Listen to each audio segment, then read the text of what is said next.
नमस्कार दोस्तों, आज एक नए अंदाज में कहानी सुनेंगे। एक बार एक राजा थे। राजा के दरबार में बहुत सारे लोग होते हैं अलग अलग पोस्टों पर जो उनकी हेल्प करते हैं। तो एक पोस्ट थी राजवैद्य। तो राजवैद्य यानी वेद जी, जो वेद जी जिनको हम कहेंगे कि वेद जी थे राजा जी के, और वो कोई भी बीमारी में उनकी सहायता करते थे, दवाइयाँ देते थे, काढ़ा बनाते थे। तो उनका जो बेटा था, बेटा बड़ा नालायक था। पढ़ने लिखने का शौक ना के बराबर था। पिता कहते रहे ताउम्र कि बेटा सीख ले सीख ले, लेकिन बेटे ने सीखने में इंटरेस्ट नहीं दिखाया। अब वैद्य जी को लगने लगा कि मेरा अंतिम समय नज़दीक आ गया है और अब मैं ज़्यादा लंबा समय और नहीं व्यतीत कर पाऊँगा। तो उन्होंने अपने बेटे को बुलाया और कहा कि बेटा अब देख, पूरी ज़िंदगी तेरे को मैं कहता रहा लेकिन तूने मेरी बात नहीं सुनी। अब मेरे जाने का वक्त आ गया है। हो सकता है मेरे मरने के बाद भी लोग यहाँ तेरे पास आएंगे समस्याओं को लेकर के। तो एक काम करना, उनको हर बीमारी का इलाज जो भी आए तो बस एक इलाज बता देना। बेटे ने कहा क्या पिताजी? पिताजी बड़ा और लंबा तो मुझे बताना मत, देखो याद रहेगा नहीं। कोई छोटा सा हो तो आप मुझे बता दो, मैं याद रख लूँगा। तो पिताजी ने कहा कि ठीक है, कोई भी आए तो कहना हल्डे बल्डा आंवला ताता जड़ में ले। अहड़ बहड़, ये जो हल्डे बल्डा आंवला होती है, हल्डे बल्डा आंवला ताता जड़ में ले।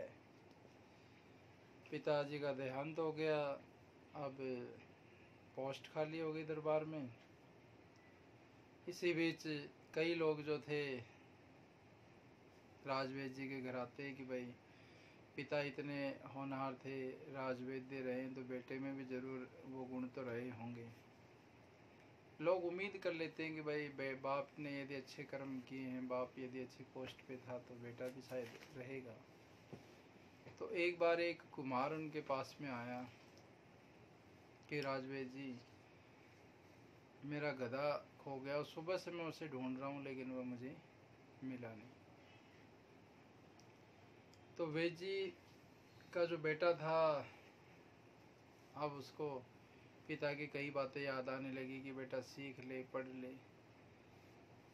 वो पढ़ा नहीं। आज भी हम अपने बच्चों को सभी कहते हैं, हमें भी हमारे पूर्वजों ने, हमारे पेरेंट्स ने कहा था बेटा पढ़ ले, तो जो पढ़ गए वो आज अच्छी पोस्ट पे हैं।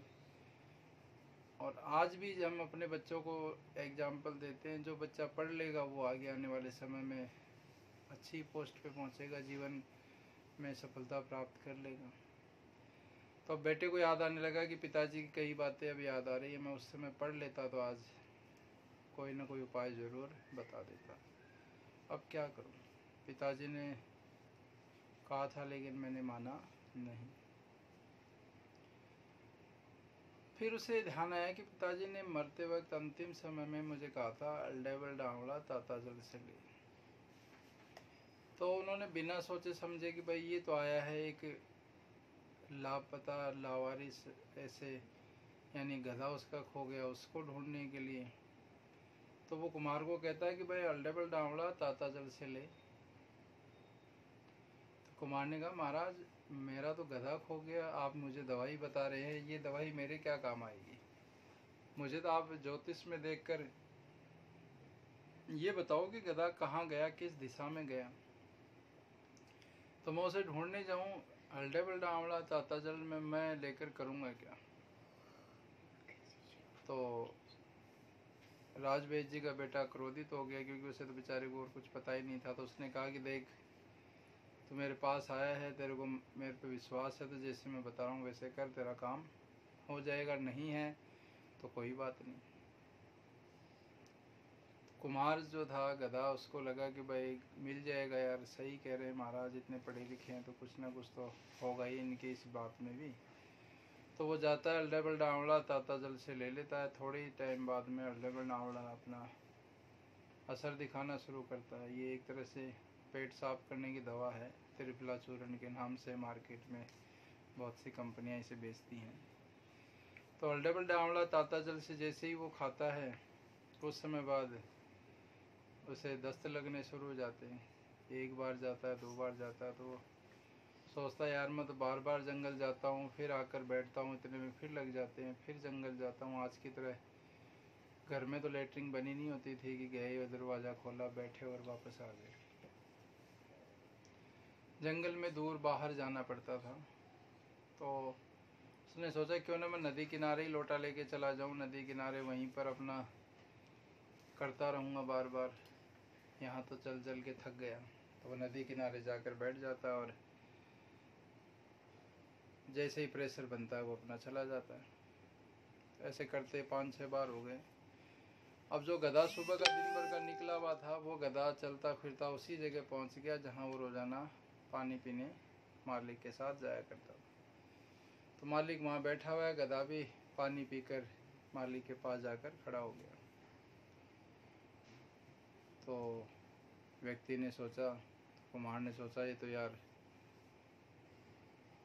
बड़ा अच्छा तरीका है, बड़ी अच्छी तरकीब महाराज ने बताई, मेरे को कुछ करना ही नहीं पड़ा, गधा अपने आप मेरे पास आ गया। तो महाराज तो बहुत चमत्कारी हैं, ये तो अपने पिता से भी काफ़ी होनहार हैं। तो ये बात धीरे धीरे जंगल की आग की तरह नगर में फैलने लगी कि जो राजवेद जी का बेटा राजवेद जी से भी बहुत होशियार है, तेज है। तो राजा ने फैसला किया कि भाई राजवेद जी के बेटे को ही इस पोस्ट पर राजवैद्य बनाया जाए। तो बेटे को बुलाया गया, राजवैद्य की पोस्ट दी गई। बेटा बड़ा खुश था, लेकिन साथ ही डरा हुआ भी था, भयभीत भी था कि किसी दिन गलती हो गई तो प्राणों से हाथ धोने पड़ेंगे। अब संयोग का हो या कुछ भी कहो, राजाओं के जीवन में तो युद्ध चलता रहता। थोड़े समय बाद खबर आई कि पड़ोसी राजा जो है वो बड़ी सेना लेकर के आ रहा है और आक्रमण करने के लिए सीमा पर आकर डट गया। तो राजा को भी लगा कि भाई हमें भी अब चलना चाहिए। उनकी सेना विशाल थी, इनकी सेना छोटी सी थी। राजवेद जी को भी बुलाया गया कि बताओ महाराज क्या उपाय करें, किस समय प्रस्थान करें और कैसे युद्ध की तैयारी करें। तो राजवेद जी ने कहा कि महाराज आप हथियार, गोला बारूद आपको कुछ नहीं ले जाना है,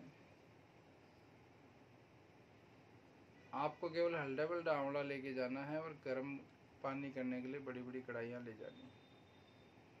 तो राजा भी सरप्राइज हो गए कि यार ये राजवेद जी क्या कह रहे हैं, मरवाएंगे क्या, हथियार नहीं होंगे तो वो तो आसानी से हमें मार देंगे।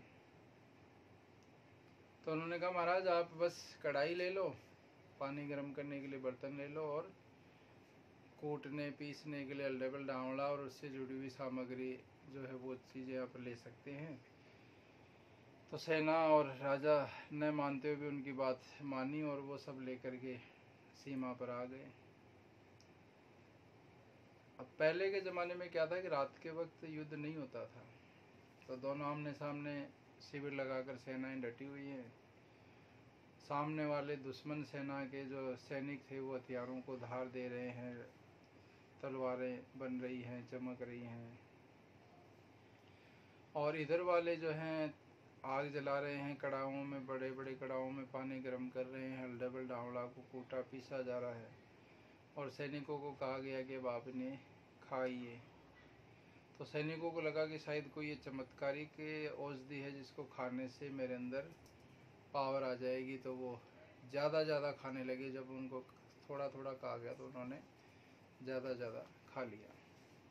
अब हल्दा आंवला का असर आपने पहले सुन ही चुके हैं, तो फिर ज़्यादा उन्होंने खाई तो उनका जो पेट थे वो सबके ख़राब हो गए और अब सैनिक जो थे वो फ्रेश होने के लिए, पोटी जाने के लिए जाने लगे।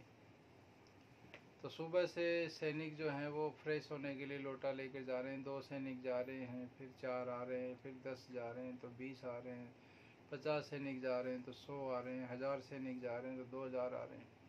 मतलब वही प्रोसेस चल रहा है, सैनिकों का जाना आना, जाना आना।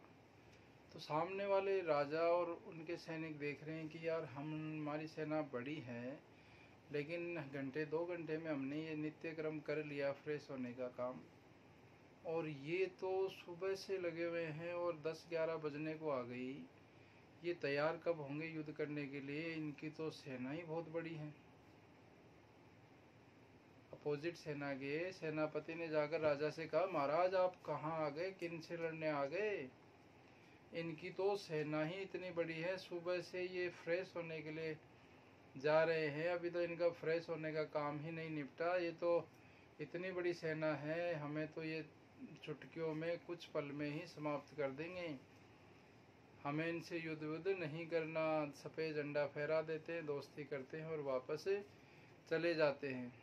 तो राजा ने भी देखा कि यार सेनापति कह तो सही रहे हैं। वो भी देख ही रहे थे कि सैनिक जो है सुबह से फ्रेश होने में लग रहे हैं। तो हल्डे बल्डावड़ा ने कमाल कर दिया और उन्होंने सफ़ेद झंडा फहराया। सैनिक आए और राजा से माफ़ी मांगी और कहा कि हमारे महाराज आपसे मिलना चाहते हैं।